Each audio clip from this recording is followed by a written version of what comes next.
अस्सलाम वालेकुम dear students, आज मैं आप लोगों के लिए एक न्यू जो सब्जेक्ट है उसकी लेक्चर सीरीज़ स्टार्ट कर रहा हूँ। ठीक है, सब्जेक्ट्स का नेम है फंक्शन एनालिसिस। तो स्टूडेंट्स, इस सब्जेक्ट में हम फंक्शन एनालिसिस से रिलेटेड काफ़ी सारे मेन टॉपिक्स जो हैं इसके वो हम डिस्कस करेंगे। सो स्टूडेंट्स, आज के लेक्चर में हम फंक्शन एनालिसिस का जो है वो एक वेरी इंपॉर्टेंट लेमा है जिसको इन्वर्स ऑफ प्रोडक्ट लेमा भी कहते हैं। तो आज के लेक्चर में हम इस लेमा को डिस्कस करेंगे।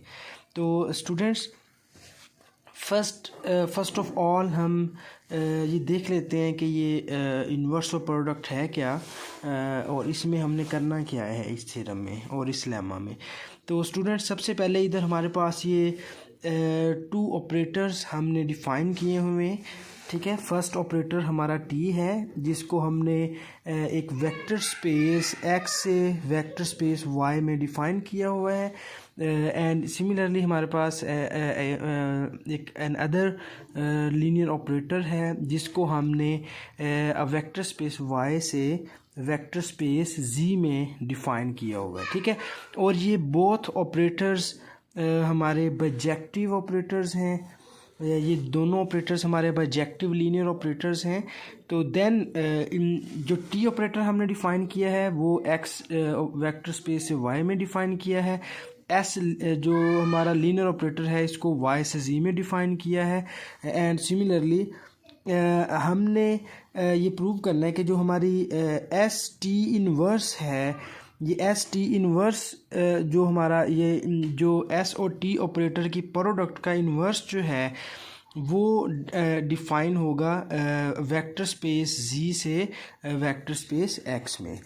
ठीक है, तो ये इन्वर्स हमारी ये वाली इन्वर्स हमारी उस वक़्त एग्जिस्ट करेगी जब आपकी एस टी जो ऑपरेटर्स की प्रोडक्ट है ये एग्जिस्ट करेगी।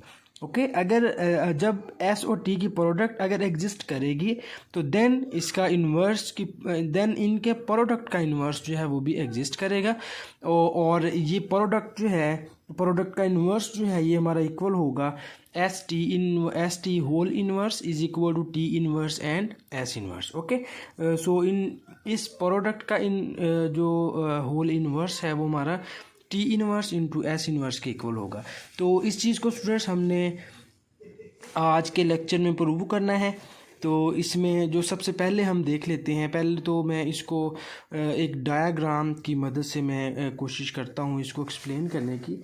एंड होपफुली ये डायग्राम जो है ये काफ़ी हेल्पफुल होगी इसको प्रूव करने के लिए। ठीक है स्टूडेंट्स, तो मैं ये जो ऑपरेटर्स हमारे पास थे टी और एक्स, इनको मैं थोड़ा सा ग्राफिकली जो है वो ड्रॉ करता हूँ।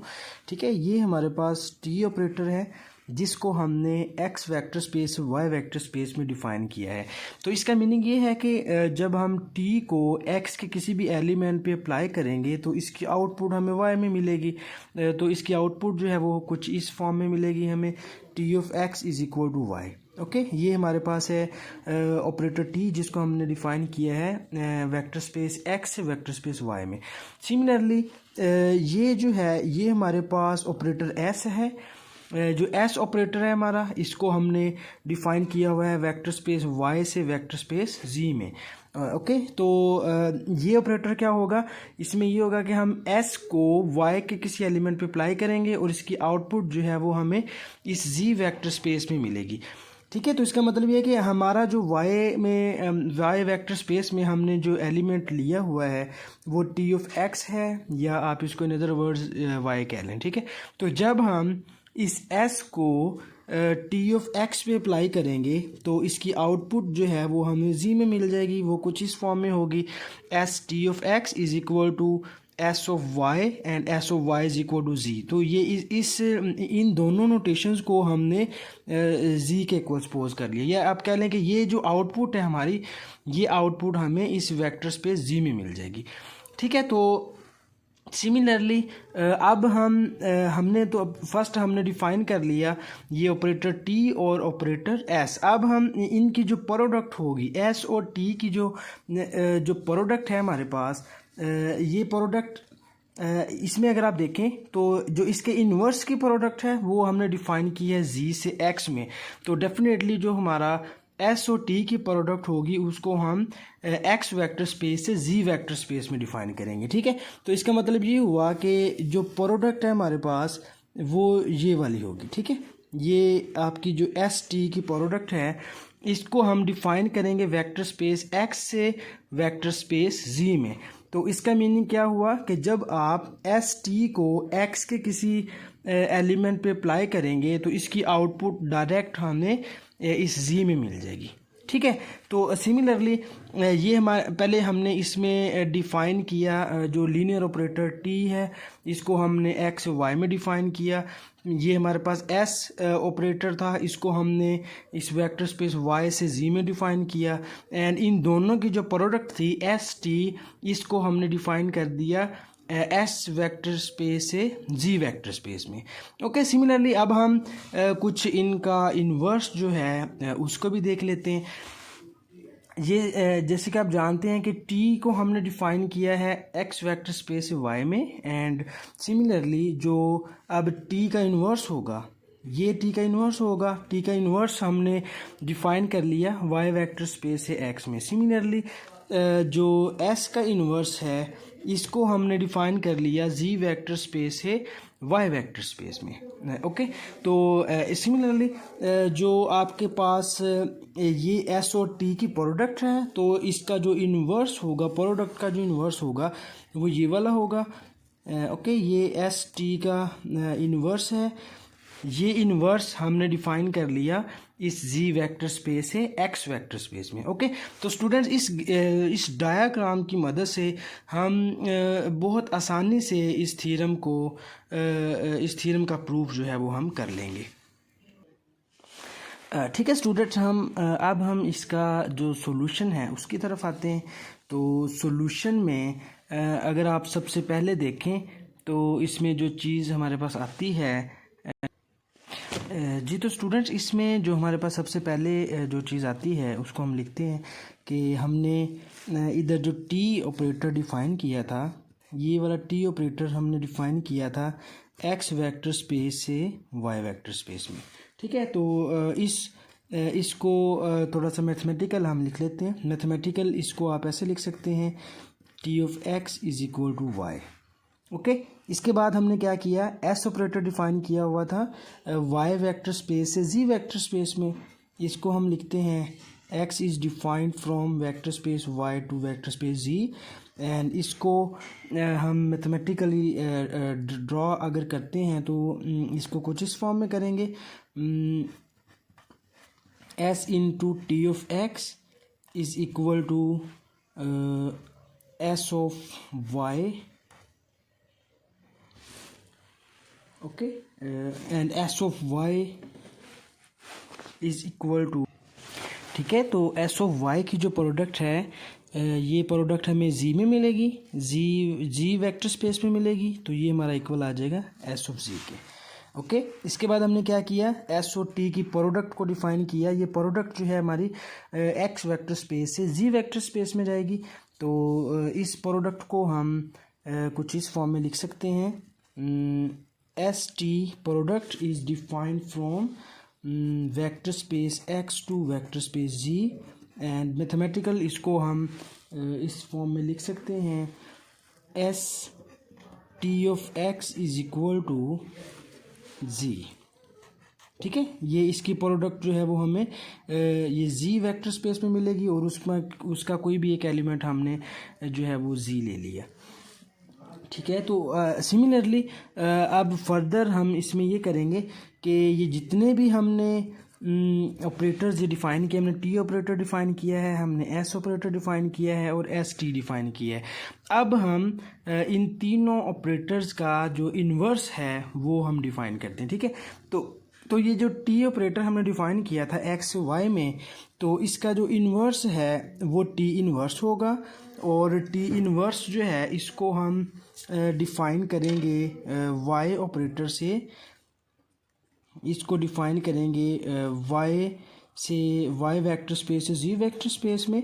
और ये आपके पास किस तरह से हो जाएगा, ये इसको इसी में आप अगर आप देखें तो टी को राइट साइड पे ले जाएं तो ये हमारे पास इसका इन्वर्स हो जाएगा, ठीक है। तो ये आपके पास फाइनली आ जाएगा T inverse of Y is equal to X. Okay, similarly इधर हम अब ये जो x है इस x को भी डिफ़ाइन करते हैं, x का जो इन्वर्स है उसको डिफ़ाइन करते हैं। ये s का जो इन्वर्स है वो अब आ जाएगा हमारे पास s इन्वर्स, s क्योंकि डिफ़ाइन किया था हमने y वेक्टर स्पेस से z में, इसका इन्वर्स जो है वो आ जाएगा z वेक्टर स्पेस से y वेक्टर स्पेस में, ठीक है। और इसका इन्वर्स में भी हम क्या करेंगे, ये s ऑफ y हमारा z के इक्वल है, तो ये इधर हमारा आ जाएगा s inverse of z is equal to y। Okay, similarly अब हम इसके इन्वर्स की तरफ आते हैं। इसका जो इन्वर्स है, इन्वर्स को हम कुछ इस फॉर्म में डिफ़ाइन कर सकते हैं।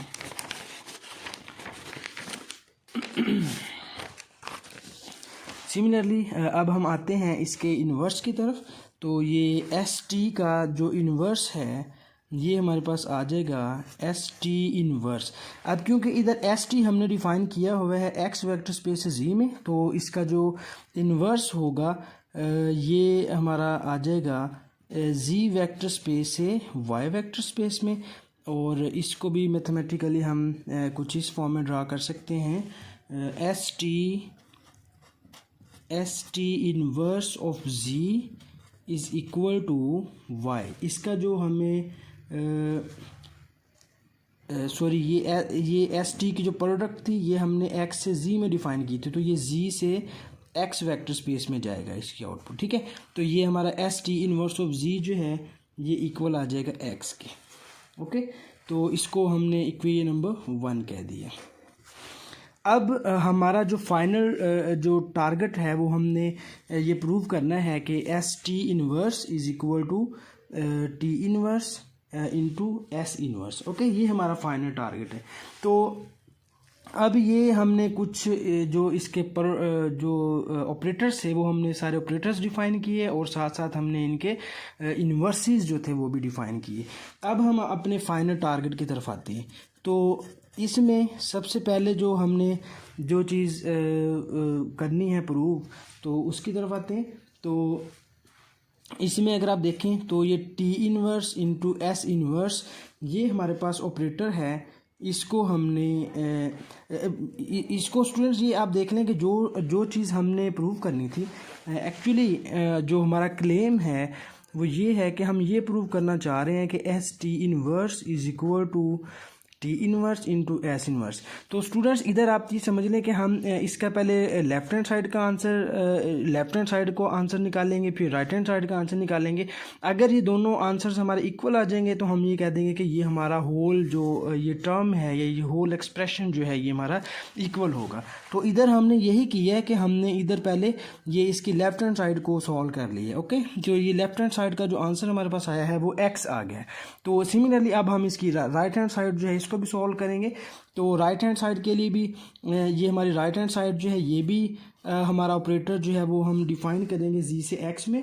तो इसको हम कुछ इस फॉर्म में डिफ़ाइन करेंगे कि आपने टी इन्वर्स एस इन्वर्स को जी के किसी एलिमेंट पे अप्लाई करना है, और इसकी आउटपुट जो है वो हमें एक्स में मिलेगी। ओके, तो अब इसकी हम आउटपुट फाइंड करते हैं कि वो क्या होगी। तो इसमें हम ये करते हैं कि ये टी इन्वर्स ये एस इन्वर्स ऑफ जी ये इसकी वैल्यू हम ऑलरेडी फाइंड कर चुके हैं, ये हमारे पास मौजूद है। एस इन्वर्स ऑफ जी ये हमारे पास वाई के इक्वल है, तो मैंने जस्ट इसकी जगह पे इसकी ये वाली वैल्यू जो है उसको सब्स्टिट्यूट किया, तो ये टी इन्वर्स ऑफ वाई आ गई। ओके, ये एस इन्वर्स ऑफ जी इसकी वैल्यू हम ऑलरेडी इधर फाइंड कर चुके हैं, इसको मैंने इसकी जगह पे सब्स्टिट्यूट किया, तो ये टी इन्वर्स ऑफ वाई आ गया। अब ये टी इन्वर्स ऑफ वाई की वैल्यू जो है ये हमारे पास एक्स के इक्वल है, तो इसकी जगह पे मैंने ये होल वैल्यू जो है वो हमारी ये x के इक्वल आ जाएगी। ओके, तो इसके बाद ये हमारे पास इक्वेशन नंबर 1 है, इसको आप इक्वेशन नंबर 2 कह दें। तो from 1 and 2 equation we see that from 1 and 2 we get t inverse we get st whole inverse of z is equal to t inverse s inverse of z, or this implies that st whole inverse is equal to t inverse into s inverse. Okay, this is required result. Okay students, इसमें हमने ये equation number 1 थी हमारे पास, ये equation number 2 है। इन दोनों को हमने इधर कंबाइन किया, तो इनको कंबाइन करने से हमने देखा कि दोनों का आंसर ये सेम आ गया, तो इसलिए हमने इनको कंबाइन करने के बाद इसको ये हमारा जो है फाइनल रिजल्ट बन गया। ठीक है स्टूडेंट्स, इसके बाद हम इसी से रिलेटेड कुछ एग्जांपल जो है वो how we define the product of two operators, product of two operators को किस तरह से पर्टिकुलर अगर कोई एग्जांपल आपके पास पर्टिकुलर कोई क्वेश्चन आ जाए तो उसमें हमने ये प्रोडक्ट को किस तरह से डिफाइन करना है, तो इसको मैं एक एग्जांपल की मदद से एक्सप्लेन करता हूँ। तो सबसे पहले हमारे पास ये एग्ज़ाम्पल है जिसमें हमने ये टी ऑपरेटर डिफ़ाइन किया हुआ है ये आर क्यूब वेक्टर स्पेस से। आर क्यूब वेक्टर स्पेस में इसको हमने कुछ इस फॉर्म में डिफ़ाइन किया है कि जब आप इस टी को आर क्यूब के किसी भी एलिमेंट पे अप्लाई करेंगे तो इसकी आउटपुट हमें कुछ इस फॉर्म में मिलेगी, -x, -y एंड -z। ये हमें ये तीनों इसकी जो एक्सिस हैं ये इनके साथ नेगेटिव साइन के साथ हमें ये आउटपुट मिलेगी। ओके, इसी तरह से s हमने एक और ऑपरेटर लिया जिसको डिफाइन कर लिया आर क्यूब वेक्टर स्पेस से, सॉरी आर क्यूब स्पेस से आर क्यूब स्पेस में, और इसको भी हमने कुछ इस फॉर्म में डिफाइन कर लिया कि जब आप इस s को आर क्यूब के किसी एलिमेंट पे अप्लाई करेंगे तो इसकी आउटपुट जो है वो हमें x, 0 और z की फॉर्म में मिलेगी। ओके, तो अब इधर हमारा जो क्वेश्चन है वो ये है कि हमने इसमें ये s और t की प्रोडक्ट, पहले हमने t और s की प्रोडक्ट फाइंड करनी है, फिर s को t से मल्टीप्लाई या इसकी प्रोडक्ट फाइंड करनी है, फिर s इंटू टी एस की प्रोडक्ट निकालनी है, और फिर इसके बाद लास्ट पे हमने ये t इंटू एस टी की प्रोडक्ट, ये सारी जो प्रोडक्ट्स हैं ये हमने फाइंड करनी है। ओके, तो इसमें सबसे पहले हम t और s की प्रोडक्ट जो है वो फाइंड कर लेते हैं। तो t s को जब आप आर क्यूब के किसी एलिमेंट पे अप्लाई करेंगे x, y और z पे, इसको हम कुछ इस फॉर्म में लिख सकते हैं, क्योंकि अगर आप इसमें देखें तो x, s into X, Y और z जो है ये इसकी वैल्यू हमारे पास ऑलरेडी मौजूद है। जब आप s को आर क्यूब के इस वेक्टर पर अप्लाई करते हैं तो इसकी आउटपुट हमें x, 0 और z की फॉर्म में मिलती है। तो इसको जब हम इसकी जगह पे सब्स्टिट्यूट करेंगे तो ये हमारे पास आ जाएगा t into x, 0 and z। तो इधर अगर आप देखें तो ये t हमारा, अब आप t को जब आर क्यूब के किसी वेक्टर पे अप्लाई करते हैं तो इसकी आउटपुट हमें मिलती है -x, -y एंड -z की फॉर्म में। ओके, तो जब आप t को इस वेक्टर के ऊपर अप्लाई करेंगे, ये t जस्ट ये करता है कि ये आपके जो तीनों एक्सिस होते हैं, जो तीनों एक्सिस की इंट्रीज होती हैं उसको ये नेगेटिव कर देता है, ठीक है, या इनका साइन जो है वो चेंज कर देता है। तो आपने अब क्या करना है कि जब आप t को x, 0, z पे अप्लाई करेंगे तो इसकी जो आउटपुट हमारे पास आएगी वो -x, 0 एंड -z की फॉर्म में आ जाएगी। ओके, तो ये हमारे पास टी एस जो प्रोडक्ट है उसका आंसर आ गया -x, 0 एंड -z। तो सिमिलरली हम एस टी की प्रोडक्ट अब फाइंड कर लेते हैं। तो इसमें भी जब आप एस टी को आर क्यूब के एलिमेंट पे या आर क्यूब के वेक्टर पे अप्लाई करेंगे तो ये हमारे पास आ जाएगा। इसमें जब आप T of X Y G की वैल्यू सब्स्टिट्यूट करेंगे तो ये टी ऑफ एक्स वाई जी हमारे पास मौजूद है -x, -y, -z के। तो आपने जस्ट ये वाली वैल्यू इधर इसकी जगह पे सब्स्टिट्यूट करनी है, तो ये हमारे पास आ जाएगा s into -x, -y and -z। तो ये जब आप s को एस को आर क्यूब के वेक्टर पे अप्लाई करते हैं तो इसकी आउटपुट में हमें क्या करता है कि वो जो वाई एक्सिस है इसको ज़ीरो कर देता है और एक्स एक्सिस में एक्स और जी एक्सिस की जगह पे हमें ये जी दे देता है, जो भी आपकी इधर वैल्यूज़ होंगी। अगर इधर एक्स एक्सिस की एक्स वैल्यू है, ये एक्स और जी वैल्यू को एज इट इज़ रहने देता है और वाई एक्सिस जो है उसको ये ज़ीरो कर देता है। ठीक है, तो आपने इधर अब देखें ये माइनस एक्स माइनस वाई और माइनस जी है, तो इसमें हमने ये क्या करेगा, एक्स एक्सिस और जी एक्सिस इसकी वैल्यू को ये एज इट इज़ रहने देगा माइनस एक्स और माइनस जी, और जो वाई एक्सिस है इसको ये ज़ीरो कर देगा। तो एस टी की जो हमारे पास आंसर आ गया वो minus X zero and minus G आ गया। ओके, तो अब हम इसके बाद जो हमारा नेक्स्ट है इसकी तरफ आते हैं। हमने अब s into T S means कि ये जो टी एस प्रोडक्ट थी, इस प्रोडक्ट को हमने इसकी अगेन प्रोडक्ट फाइंड करनी है। मीन्स कि हमने इस टी एस को अगेन अब s के साथ मल्टीप्लाई करना है। ठीक है, तो जब आप s into T S find करते हैं तो इसमें अगर आप देखें तो टी एस की प्रोडक्ट हमने ऑलरेडी फाइंड कर चुके हैं। ये हमारे पास माइनस एक्स ज़ीरो और माइनस जी आती है, वो हमने इसकी जगह पे सब्स्टिट्यूट की, तो ये आपके पास आ जाएगा S into minus X zero and minus G. And similarly आप फर्दर जो हमने एस जो ऑपरेटर डिफाइन किया हुआ है उसको हम इधर एज इट इज़ अप्लाई करेंगे। ये हमने एस ऑपरेटर डिफाइन किया था, इसमें ये एक्स और जी की वैल्यूज़ एज इट इज़ रहती हैं और वाई एक्सिस जो है हमारा वो ज़ीरो हो जाता है। ठीक है, तो इसमें ये वाली दोनों वैल्यूज़ हमारी एज इट इज़ आ जाएंगी और ये ऑलरेडी ज़ीरो है तो ये ज़ीरो की जगह पे ज़ीरो ही आ जाएगा, तो ये minus X zero and minus G आ जाएगा। ठीक है स्टूडेंट, सिमिलरली फर्दर हम ये जो t इंटू एस टी की प्रोडक्ट फाइंड करेंगे, तो ये हमने ऑलरेडी एस टी की प्रोडक्ट फाइंड की हुई है। अब हमने एस टी की प्रोडक्ट को अगेन t के साथ मल्टीप्लाई कर देना, तो अब ये t इंटू एस टी हमारे पास क्या आ जाएगा, तो ये S T of X Y G जो है ये हमने जो इसकी आउटपुट फाइंड की थी वो minus X zero and minus G है। ओके, तो इसकी जगह पे जब आप सब्स्टिट्यूट करेंगे तो ये T of minus X zero and minus G आ जाएगा। ओके, तो अब हमने T of X Y G की आउटपुट को अगर आप देखें तो ये क्या करता है, तीनों एक्सिस को नेगेटिव कर देता है, यानी कि साइन चेंज कर देता है।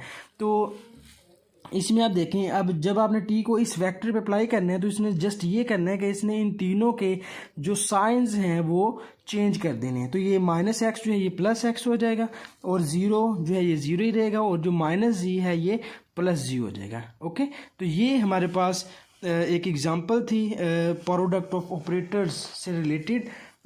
Hopefully every student can be understand this product.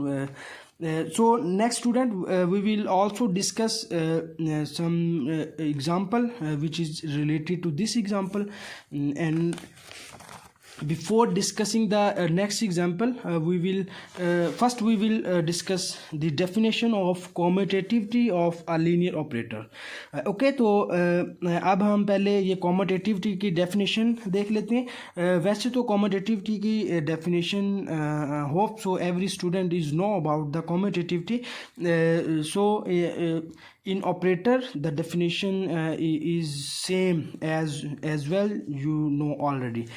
Okay, तो ये डेफिनेशन जो सिंपल आप लोग रियल एनालिसिस में या कॉम्प्लेक्स में जो हमने कॉम्यूटेटिविटी की डेफिनेशन पढ़ी है ये डेफिनेशन हमारी उसी से रिलेटेड है। ओके, बट डिफरेंस ये है कि इसमें हम ऑपरेटर्स को डील कर रहे हैं, इसमें हम ऑपरेटर्स की प्रोडक्ट को डील कर रहे हैं।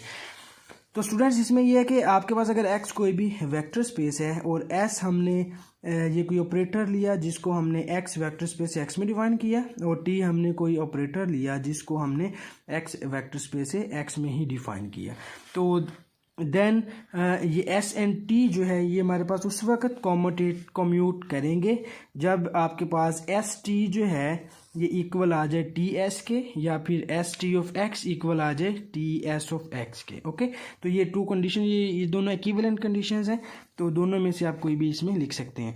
तो इस कंडीशन को आपने फुलफ़िल करवाना है। अगर कोई भी ऑपरेटर्स इस कंडीशन को फुलफ़िल करेंगे तो उन ऑपरेटर्स को हम कम्यूटेटिव लीनियर ऑपरेटर्स कहेंगे।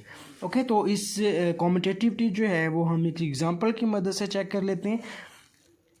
तो ये हमारे पास कुछ ऑपरेटर्स हैं T1, T2, T3 and T4, जिसको हमने आर स्क्वेयर में डिफ़ाइन किया हुआ है। ओके, ये 4 ऑपरेटर्स हैं जो हमने आर स्क्वेयर में डिफ़ाइन किए। डिफ़ाइन किस तरह से किए हैं कि जब आप T1 को R के किसी वेक्टर पे अप्लाई करते हैं तो ये क्या करता है कि जो सेकंड पॉइंट है इसका, जो सेकंड एलिमेंट है, इसको ये ज़ीरो कर देगा। ये हमारे पास सिंपल x1 इंटू ज़ीरो आ जाएगा। और जो T2 ऑपरेटर है, इसको जब आप आर स्क्वायर के किसी भी वेक्टर पे अप्लाई करते हैं तो ये जो फर्स्ट वेक्टर है उसको ज़ीरो कर देता है, सेकंड एज इट इज़ आ जाता है। ओके, सिमिलरली ये जो T3 ऑपरेटर है, इसको जब आप आर स्क्वायर के किसी भी वेक्टर पे अप्लाई करते हैं तो ये इनका रिवर्स कर देता है। ये x2 जो सेकंड एलिमेंट है वो हमारा फर्स्ट पे आ जाएगा, जो फर्स्ट एलिमेंट है वो सेकंड पे चला जाएगा। ये जस्ट इनको रिवर्स कर देगा। और जो T4 ऑपरेटर है, ये इसको जब आप आर स्क्वायर के किसी भी वेक्टर पे अप्लाई करते हैं तो ये आउटपुट में लैम्डा जो है वो इनके साथ मल्टीप्लाई हो जाता है। ठीक है, तो इन दोनों एलिमेंट्स के साथ जो है वो लैम्डा आ जाएगा। ये लैम्डा के साथ इसको मल्टीप्लाई कर देते हैं। तो क्वेश्चन इधर हमारा ये है कि हमने इधर चेक करना है कि ये जो T1 और T3 operator and T2 and T4, ये चेक करना है कि T1 और T3 ये कॉम्यूटेटिव है या नहीं, एंड T2 एंड T4 ये कॉम्यूटेटिव है या नहीं। हमारा जस्ट क्वेश्चन ये है कि हमने T1 एंड T3 को कॉम्यूटेटिविटी चेक करनी है और T2 और T4 की कॉम्यूटेटिविटी चेक करनी है। ओके, तो ये कॉम्यूटेटिव ऑपरेटर्स जो हैं ये हमारे कॉम्यूटेटिव कब होंगे, जब T1 और T3 कब कॉम्यूटेटिव होंगे, जब T1 और T3 के प्रोडक्ट इक्वल आ जाएगी T3 into T1 product. Okay, similarly ये T2 एंड T4 कब कॉम्यूटेटिव होंगे, अगर T2 और T4 की प्रोडक्ट इक्वल आ जाए T4 into product of T2। तो अगर ये दोनों इक्वल आ जाएंगे तो ये ऑपरेटर्स हमारे कॉम्यूटेटिव होंगे। अगर ये इक्वल नहीं आएंगे तो फिर हमारे जो कॉम्यूटेटिविटी की कंडीशन है इस पर फुलफिल नहीं होगी और ये कॉम्यूट नहीं करेंगे। तो पहले हम T1 और T3 को चेक करते हैं। तो जब आप T1 को ये T1 T3 प्रोडक्ट हम पहले देखेंगे। जब आप T1 T3 प्रोडक्ट को आर स्क्वायर के एलिमेंट x1 और x2 पे अप्लाई करते हैं तो ये T3 ऑफ x1 x2, जैसा कि ये T3 की आउटपुट कुछ इस वे में आती है कि ये एलिमेंट्स को रिवर्स कर देता है। x2 वाला एलिमेंट पहले आ जाएगा और x1 वाला एलिमेंट बाद में आ जाएगा। तो ये जस्ट हमने इसकी जगह पे वैल्यू सब्स्टिट्यूट की तो ये T1 of x2 and x1 आ जाएगा। और ये T1 ऑपरेटर क्या करता है, T1 ऑपरेटर हमारा ये करेगा कि ये फर्स्ट वाला एलिमेंट जो भी है ये एज इट इज़ आ जाएगा और ये जो सेकंड वाला एलिमेंट है उसको ये ज़ीरो कर देगा। ओके, तो ये T1 और T3 का जो आंसर है हमारे पास वो ये आ गया x2 इंटू ज़ीरो। अब सिमिलरली हम T3 और T1 की प्रोडक्ट फाइंड करेंगे। तो इसमें T1 ऑफ x1 x2 इसकी वैल्यू हमारे पास ऑलरेडी मौजूद है, वो वैल्यू हमने इधर सब्स्टिट्यूट की तो ये T3 into x1 into zero आ गया। Okay, T3 of x1 zero, ये इधर हमने ये T1 x1 x2 की वैल्यू सब्स्टिट्यूट कर दी तो ये T3 x1 ज़ीरो बन गया। तो अब जब आप T3 को इस आर स्क्वायर के वेक्टर पे अप्लाई करेंगे तो T3 ने जस्ट इनको रिवर्स करना है। तो रिवर्स जब करेगा तो ये ज़ीरो वाला एलिमेंट पहले आ जाएगा और x1 जो है ये बाद में आ जाएगा। अब आप इधर इन बोथ एक्सप्रेशंस को देखें तो इधर से हमें क्लियरली पता चल रहा है कि T1 और T3 के प्रोडक्ट जो है वो T3 और T1 के प्रोडक्ट के इक्वल नहीं है। तो इसीलिए हम कह सकते हैं कि T1 और T3 जो है ये कॉम्यूटेटिव नहीं है। ओके स्टूडेंट्स, जो हमारा इसका सेकंड पार्ट है T2 एंड T4, तो ये सेकंड पार्ट जो है ये मैं आप लोगों के लिए छोड़ रहा हूँ।